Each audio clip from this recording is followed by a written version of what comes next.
क्रोधत भवति सम्मुहः सम्मुहत स्मृति विभ्रमः स्मृति ब्रह्मसद् बुद्धि नाशो बुद्धि नाशत प्रणश्यति। सरदार जोगिंदर सिंह।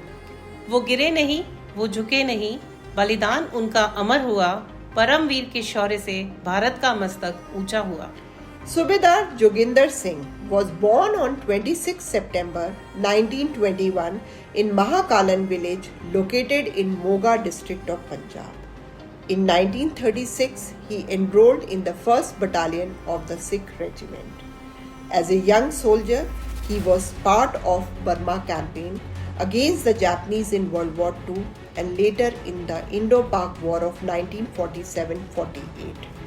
1962 की भारत और चीन लड़ाई के दौरान टोंगपेंगला तवांग सेक्टर में बमला के पास एक ऐतिहासिक युद्ध लड़ा गया। यह क्षेत्र उस समय नॉर्थ ईस्ट फ्रंटियर एजेंसी में था, जो वर्तमान समय में अरुणाचल प्रदेश के नाम से जाना जाता है। 1962 में जैसे जैसे युद्ध के आसार नजर आने लगे, 1st सिख बटालियन को जयपुर से ईस्टर्न फ्रंट की ओर मूव करने का आदेश दिया।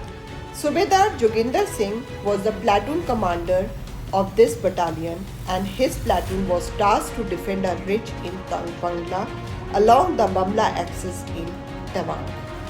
9 सितंबर 1962 को भारत के रक्षा मंत्री श्री कृष्णन मेनन ने तय किया कि चीनी सैनिकों को ठगला रिज के दक्षिण से हटाया जाए। इसके चलते 7th इन्फेंट्री ब्रिगेड को नमकाछू की ओर मूव करने का आदेश मिला।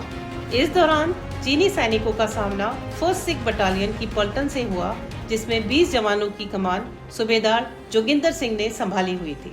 The Chinese forces attacked this platoon in 3 stages with 200 Chinese soldiers in each stage of the attack.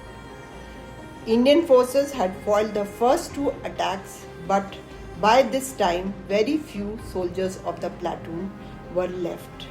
In this process, Subedar Joginder Singh was severely wounded, but he refused to back out. Soon, the entire ammunition with platoon was exhausted and the soldiers were left with bayonets on their rifles. बचे हुए सिख सैनिक वाहे गुरु जी का खालसा वाहिद गुरु जी की फतेह का नारा लगाते हुए चीनी सैनिकों पर टूट पड़े और बैनेट से भारी संख्या में चीनी सैनिकों को मौत के घाट उतार दिया। As the Chinese were in great strength and superior weapons, they succeeded in capturing Subedar Joginder Singh and his remaining soldiers.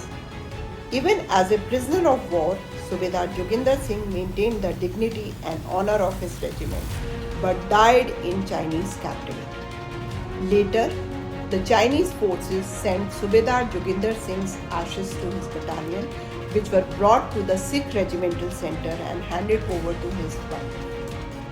Subedar Joginder Singh was awarded the Paramveer Chakra posthumously for his action of extreme gallantry in the Sino-India War of 1962. जीत निश्चित हो तो कायर भी लड़ सकते हैं। वीर योद्धा वो कहलाते हैं जो हार निश्चित हो फिर भी जंग का मैदान नहीं छोड़ते। जय हिंद।